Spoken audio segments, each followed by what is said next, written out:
who is a CAPI associate, long-time friend of the Centre's, recently returned from Pakistan, where he has been working for 3 years on a CETA-funded project, the only project in Pakistan that has looked at issues like water, health, so all of the social safety net that's needed for people. So we're welcoming Ivan back, and this is sort of hot off the press talk, in that he hasn't been back in Canada very long, so we're looking forward to it. Ivan? Okay, thank you very much. I'll try to motor on, make it as understandable as possible, and leave enough time at the end for some interaction. There's so much to cover. But one of my promises to my colleagues back in Pakistan was that I would be an ambassador for them, because there's so much misunderstanding in the West. And what I'm trying to do here is just explain some of the reasons why it's a complex area. I don't necessarily have all the answers.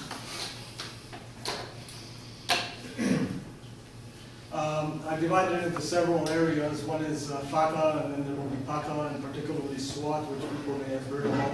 Some of the things arising from there.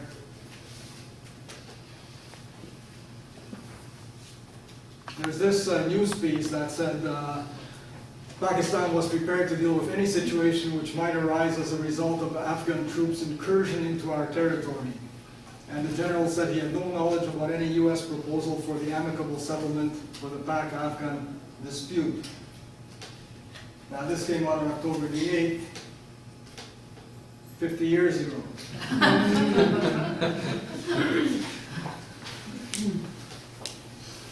Welcome.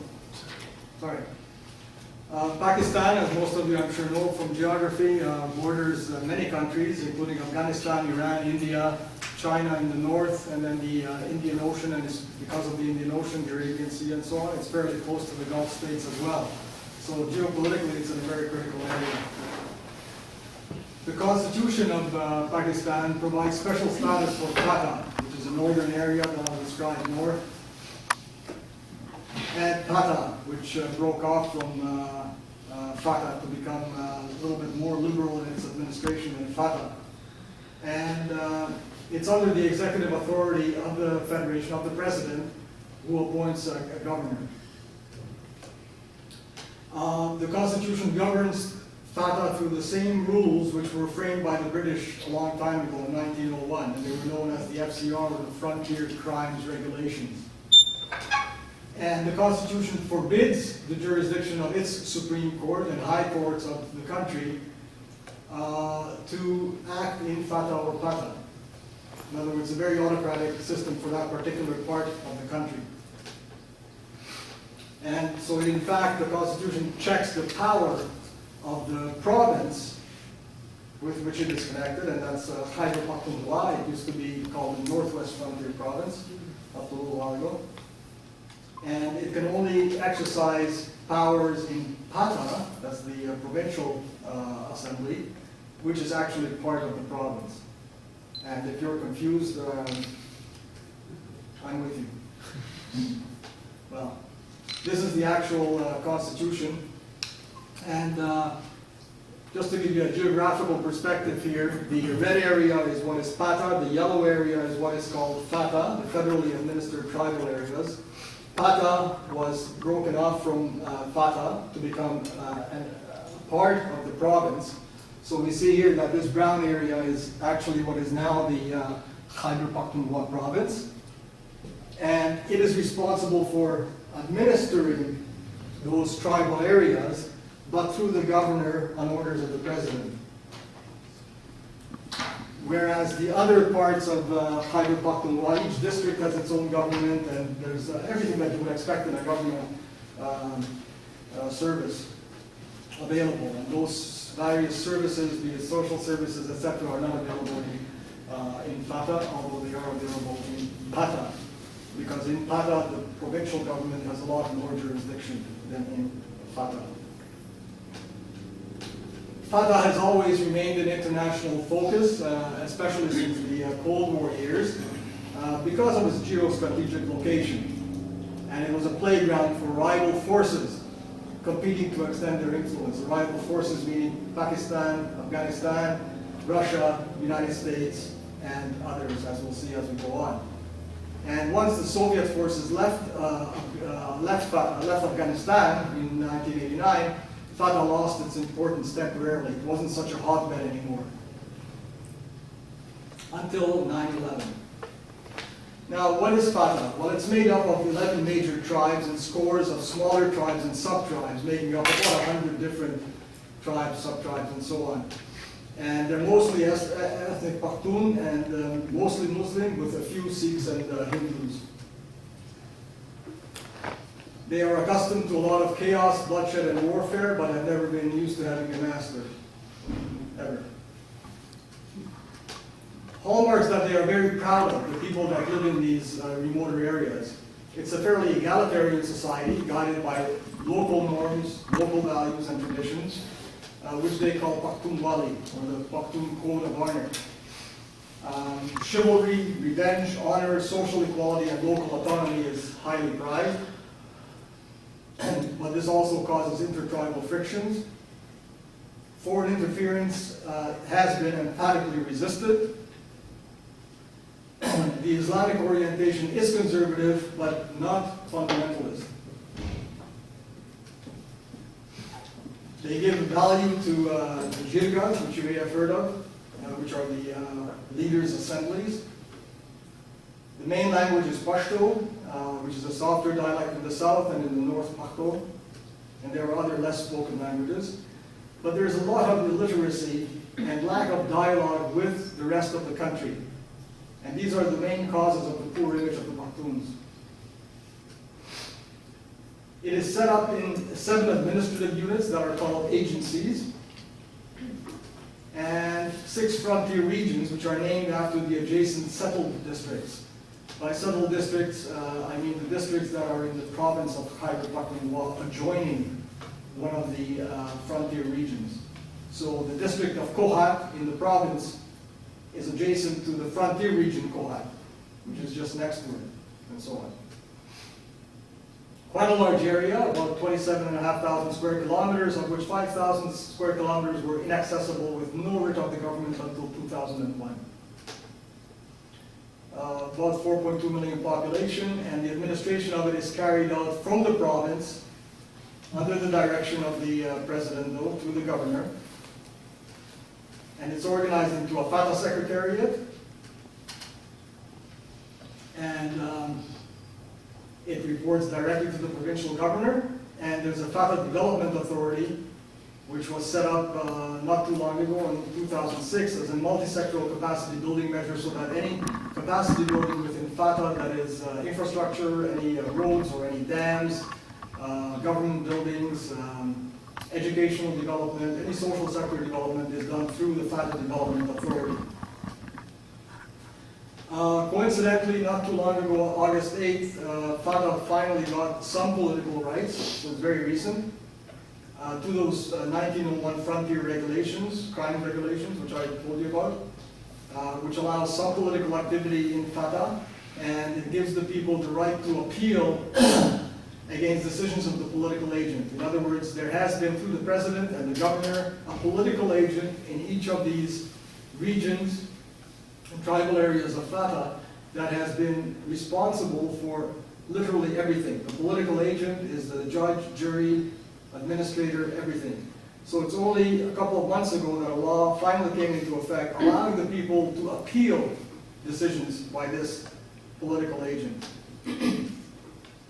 Before 9/11, Fatah was at peace with itself and its neighbors. There were some foreigners there, mainly Uzbeks, Chechens, and these were mainly in Waziristan. The presence of Afghan refugees who were later shifted to settled districts in the province, 2004. Few ever heard of Taliban militants at that time, and there were very meager development funds up to the year 2000, and abject poverty in the area. The Soviet occupation in Afghanistan was from 79 to 89, and the war of resistance by the Afghans was supported by the free world. Pakistan became then a frontline state in this issue, and there was a refugee influx of more than 6 million people into Pakistan, of which 2.5 million are still in Pakistan. The foreigners were Arabs, Uzbeks, Chechens as part of this jihad, and some remained in Pakistan even after the Soviet withdrawal in 1989. In Fatah, compared with all the other districts of Pakistan, there is no banking system. There's a lot of smuggling of opium, contraband is routine, and private weapons manufacturing is popular. Once the Soviets withdrew, Afghanistan and Pakistan were basically abandoned by the world, or that's how they feel, but it is documented that CIA continued support for the Mujahideen even after that. Therefore, there was a Taliban resurgence, and Afghanistan became the hub of Al-Qaeda activities. And the tribesmen who lived in Fatah quickly realized what a sensitive situation they were in. And they joined the government in helping the Pakistani government to fight the Taliban along the front lines, along the border. And I mentioned earlier that it was a 5,000 kilometer area, square kilometer area that there was no writ of the government in prior to this, so this is when the government was forced to move in because of the cross-border activity. The army then started to become active in Fatah as it had never been before. Started in 2001, you probably remember Operation Tora Bora, that was quite famous in the news, in Khyber and Quran agencies. Then in 2002, another Operation Anaconda in North Waziristan and South Waziristan. And then in the same year, the army itself started some development work to try to help the people as well. In 2003, there was more military activity in Molan Bajor, and it just continued from there. There were a number of operations launched against foreign militants, and there were over 700 foreigners killed, over 600 apprehended, and over 1,000 Pakistani military killed, and over 3,000 wounded. So it became a serious affair between 2001 and 2003. The U.S. then became active in 2001 with small teams of intelligence personnel and special operation troops operating in cooperation with the Pakistani government. Progressively, the efforts led to a relatively large U.S. footprint inside the province and in Fatah, and consists of unilateral direct action raids. These are direct action raid would be the going in for Osama bin Laden, for example, which was without the knowledge of most of the government, and other sort of kidnappings. Drone launches, often from within a base in Pakistan, but some from Afghanistan. And through the drone attacks, there have been what the American military calls 2,800 buck splats, of which 1,000 were civilians. Buck splats are the military terminology for people killed with drones. And the U.S. was and has been and is involved in training for the Pakistani Special Service Group and the Frontier Corps as well. Now, someone made this remark that after 6 years into the war in Afghanistan, I'm dismayed that the Army has made no discernible effort to learn from the history of warfare. We are today committing the exact same mistakes with the exact same operational plan as the generals of the doomed interventions of Alexander the Great, the British Empire, twice over, and the Soviet Union. Sometimes the similarities are so uncanny, I wonder if I'm dreaming. It's just the kind of American bravado, a sense that we're Americans, we're different, that blinds us to the lessons of the past. And this was written by a U.S. political officer on the U.S.-Afghan border in 2007. Because the government itself was unable to handle the military incursions and the Taliban, it has also decided to arm community militias that are called lashkars, and that has its own problems, because when you give a lot of power to them, many of them are unwilling to give up their arms, and many of them take or try to take power into their own hands. So you've got that complexity in there. At the time of independence in 1947, there were several sovereign states in the area of Pakistan, and they were given options to merge with Pakistan or India or to remain independent. And the ones that you see named here decided to merge with Pakistan. And some of these were related to Balochistan, some of them with what is called Pata, which is now part of the Khyber Pakhtunkhwa province. So let's take a quick look at Pata. It's what I would term a geopolitical quagmire. It was created from Fatah in 1969-70, and it had amongst others, these districts, Chitral, Dir, Swat, Munir, Am, and Torha, which came later, but I'll explain it to you. But why this is a quagmire is because later on Swat was split, and part of Swat was given to Kohistan, which is a neighboring district. Part of Swat became Shangla, which is another district.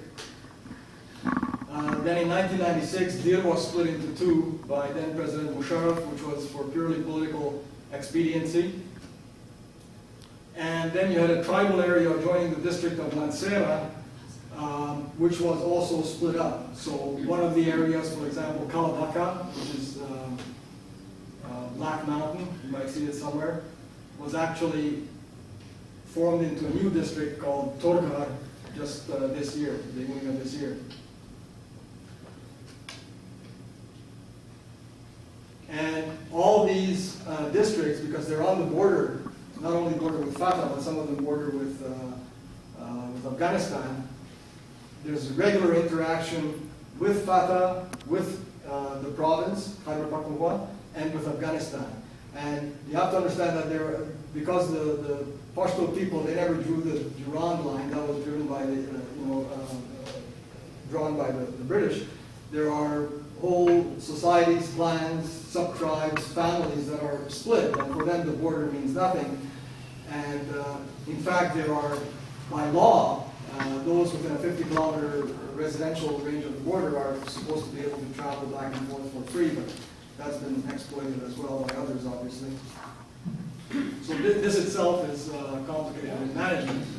And then, as I mentioned briefly before, all of Fatah is through the prerogative of the president by his giving authority to the governors. So special mechanisms for extension of laws and or regulations for peace and good government are through the order of the governor with approval of the president. So you can imagine it's not just the sort of the complexity of the way it works, but then the time that it takes to make changes because of the procedures it has to jump through. I'm sure many of you have heard of Swat, which used to be referred to as the Switzerland of Asia or the Switzerland of Pakistan. Certainly a beautiful area. And I remember one of my objectives when first arriving there in 2008 was to ski at Malam Jampa, because that was one of the only ski areas there, and the weekend I was going to go there, the Taliban burned it down. So it's a beautiful, really truly a paradise, and I have many very close friends who are from there and who still live there. Before 1969, in Swat, the residents thought that justice was relatively easy through what they call their Qazi courts. Qazi were the traditional judges that they used. But after the imposition of English law, the people of Swat were unsatisfied because it took a long time to get answers, to get justice. The court system piled up. In 1975, the civil and criminal regulations were promulgated, and it combined the judicial and executive powers in the deputy commissioners and commissioners. And this negated the judiciary shall be separated from the executive clause. So it's a little bit similar to Fatah, where the political agent was and is the judge and jury and chief administrator. In 1995, the residents actually won in the Supreme Court, which declared the regulations null and void. But the damage was done. The courts were backlogged. The people were nostalgic for the swift justice that they had under the Qazi courts in Swat. And that justice was based primarily on tribal customs, not so much on Islamic principles. But then, in 2008, they found a new voice in Sufi Muhammad. Sufi Muhammad was very much in favor of Sharia law, very strict interpretation of Sharia law. He also spent time in the United States as a painter, so he spoke a bit of English. And Maulana Fazlullah, who started and controlled, but the government couldn't control it for a long time, what they call the Mullah FM radio station. And then the chief minister and governor and the army high command strongly recommended enforcement of Sharia. So they supported this because they saw it as a vehicle to finally get peace in that area. And even the district police officer said the Taliban will have no justification to fight against the state after the enforcement of Islamic law in Swat. And the Taliban have exploited this delay in justice and also instigated the poor people to rise against the big landlords. And so in 2009, because of that background, the government, the federal government, because it's still the president through the governor, right, declared the Nizami Adal regulation, which was the Sharia law for Swat. And interestingly, Maulana Fazlullah, on the right side, recently was allowed to flee to Afghanistan. And this has happened to many people that were held by the government who found their way out of jail or out of the control of the government. That's a separate story. The provincial minister for information, this is 2 years back, but it still sort of applies, assured the media in Peshawar that the Pakistani army was in control of the situation in Swat. Of course, it wasn't for a long time. There were hundreds of schools burned, health facilities burned, homes destroyed. And he did wish to cover himself by saying that if it failed, people had no other choice but to pray to God, which is what they had to do. Now, that's Fatah and Pata within the province of Khyber Pakhtunkhwa. Then there is a very large area called Balochistan, which is another tribal area. I won't spend too much time on that, but just to get it in perspective, you see that it abuts Afghanistan and Iran and the Arabian Sea, of course.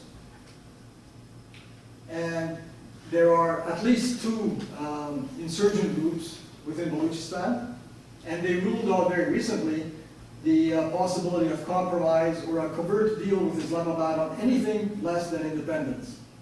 So the government has to face this type of environment there. There's lack of power sharing. There's ethnocentric nationalism, financial grievances, and Praetorian-type involvement of the army in politics.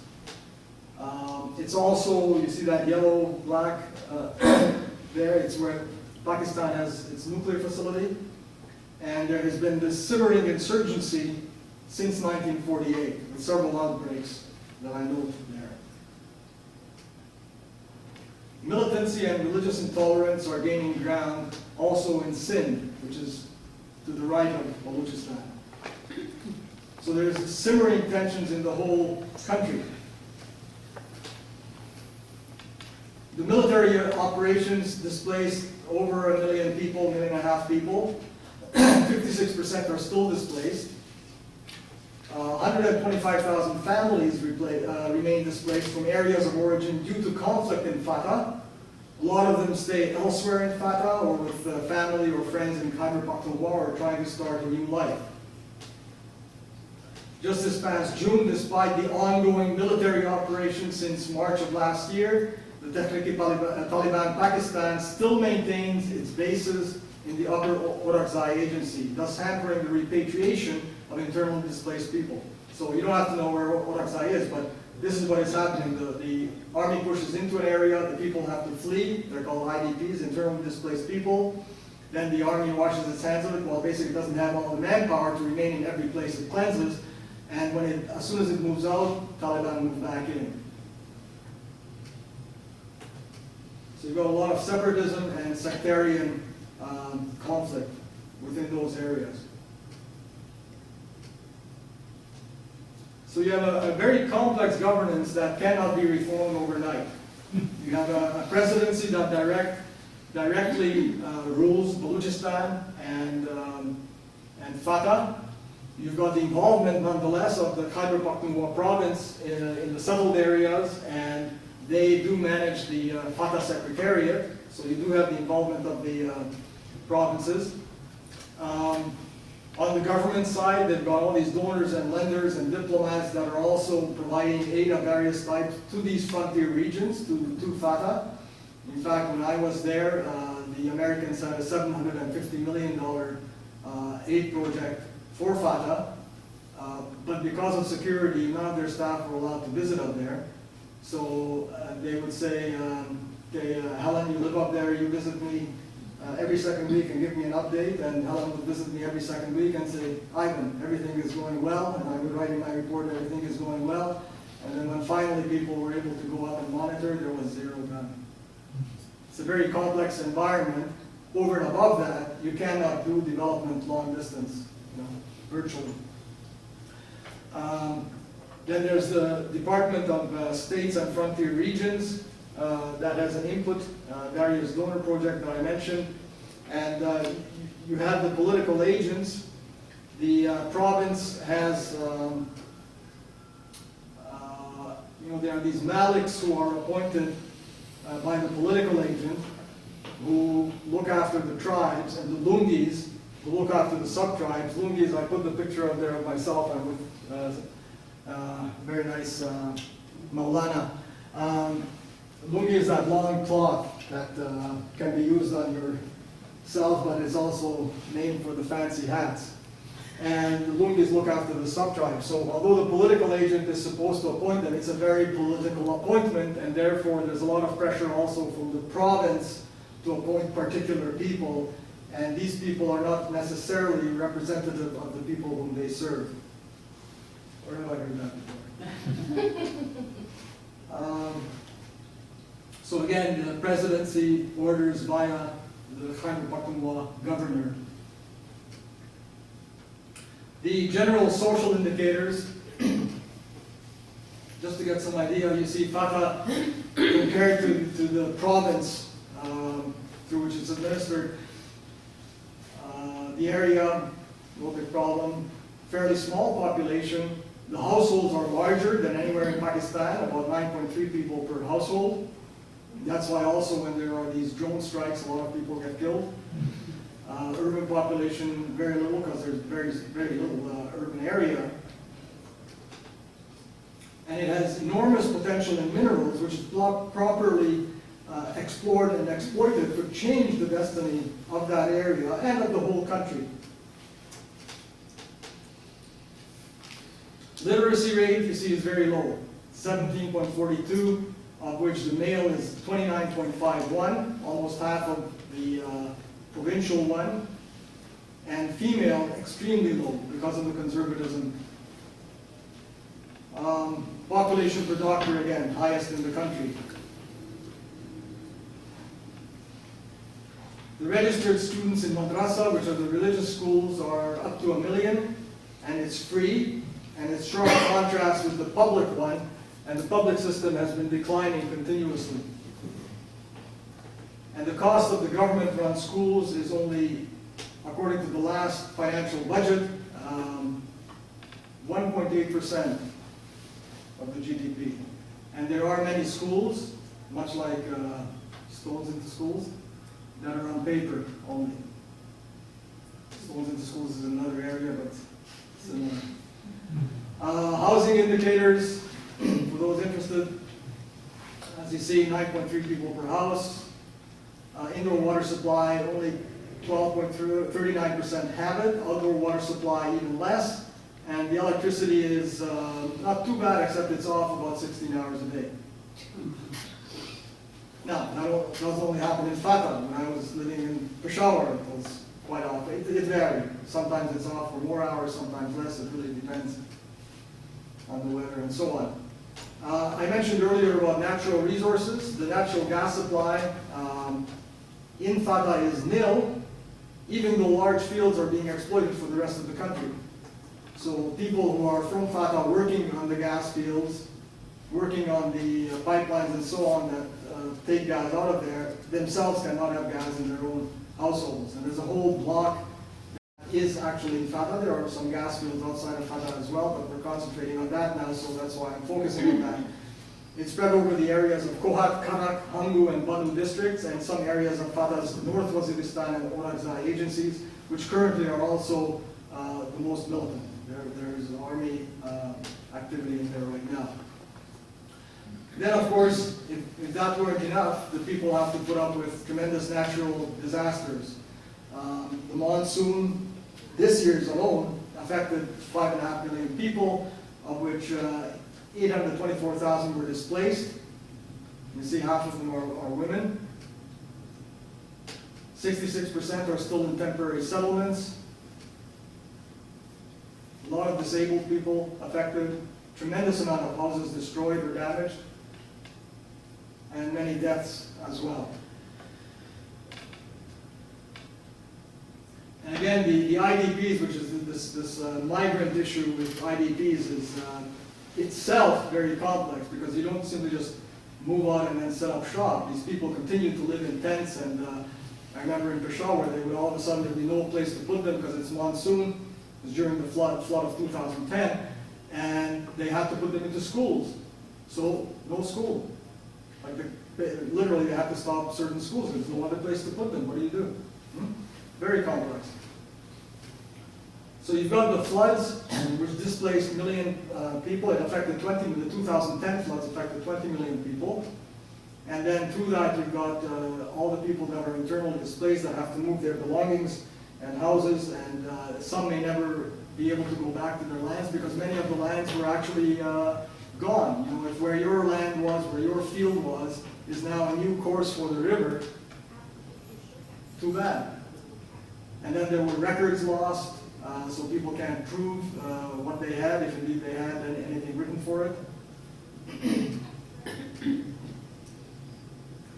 Some have proposed formation of new provinces, such as this new district that was Torgar, that was created just recently in Fatah, but it won't solve the problems of Fatah because they have demands for basic needs which currently they do not have. There's not enough shelter for millions of their people.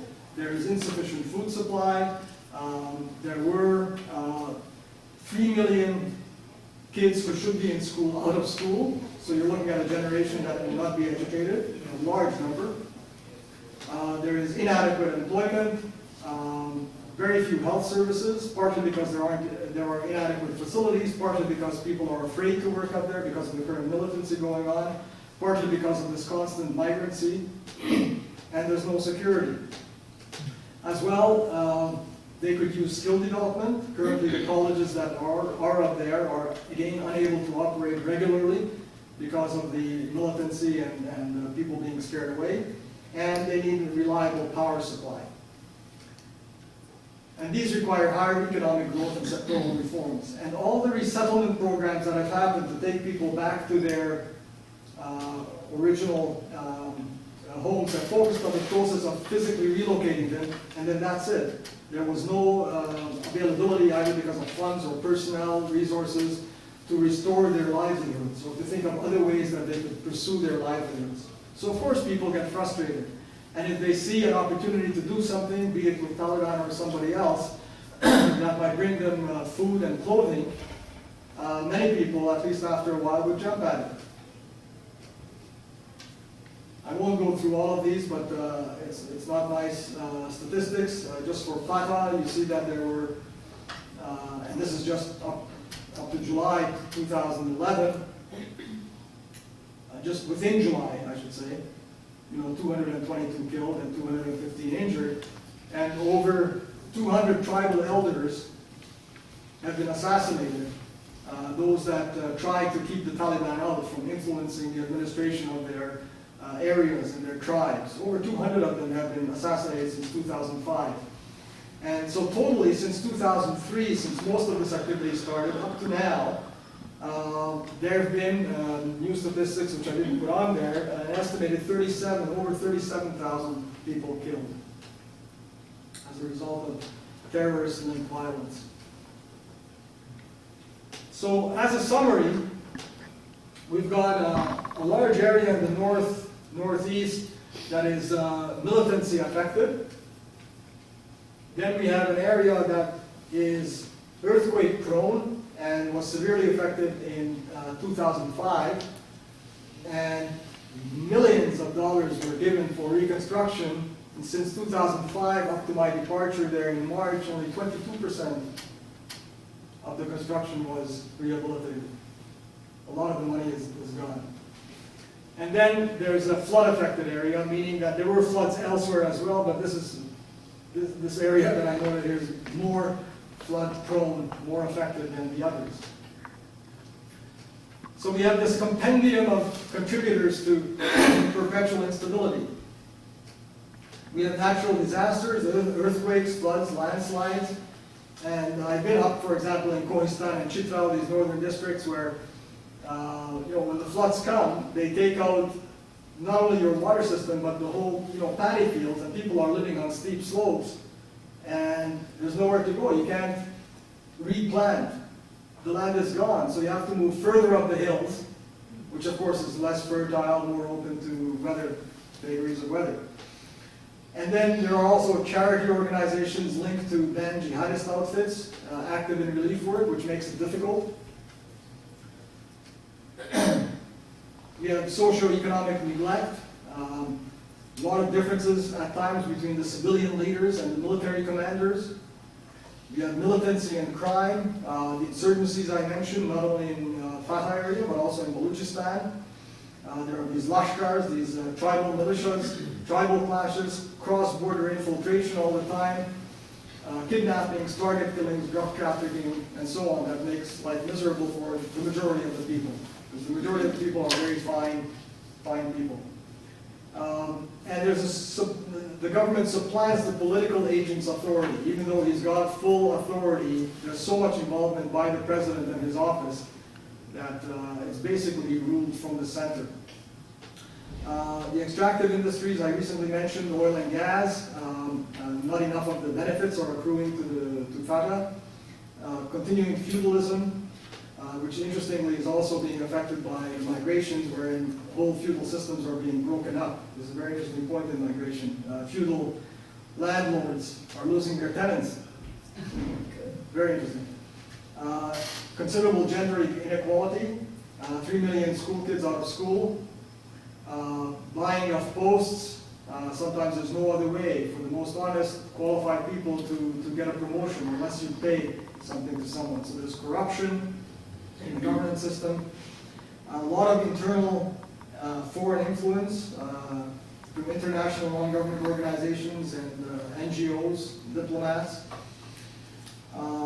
There's a backlog of court cases within the government, administrative adversities.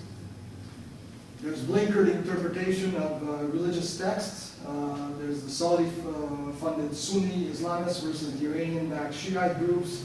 And almost every week there's an attack by the Sunnis against Shiites, unfortunately. And some religious groups like the Ahmadis are by constitution not Islamic, and if they claim to be Islamic, they can be sentenced. Then there are the IDPs, frequent societal migrations, the education health issues, communal instability, feudal and regular work relationships are disjointed. And you've got the external foreign influence of the India, US, UK, Iran, China, Afghanistan.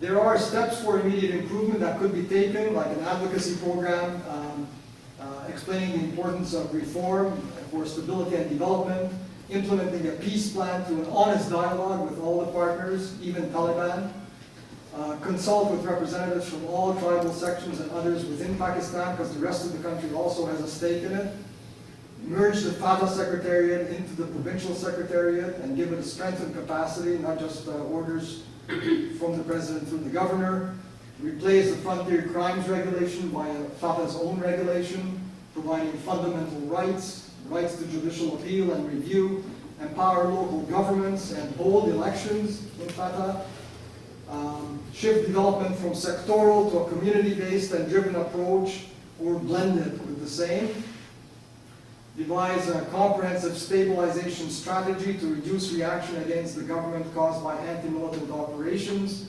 which I expect are likely to continue for years.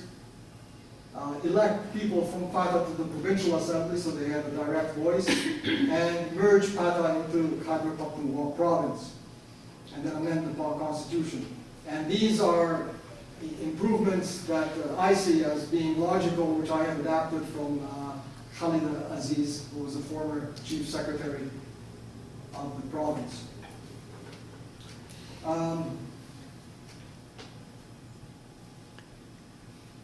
You can imagine looking for files when they're totally destroyed. You have schools that are inundated, blocked by mud, all the toilets and water systems blocked by mud when there are floods. Then people have to set up on the median on the highway, beautiful highway, and they move on the median and on the side with their animals and their families.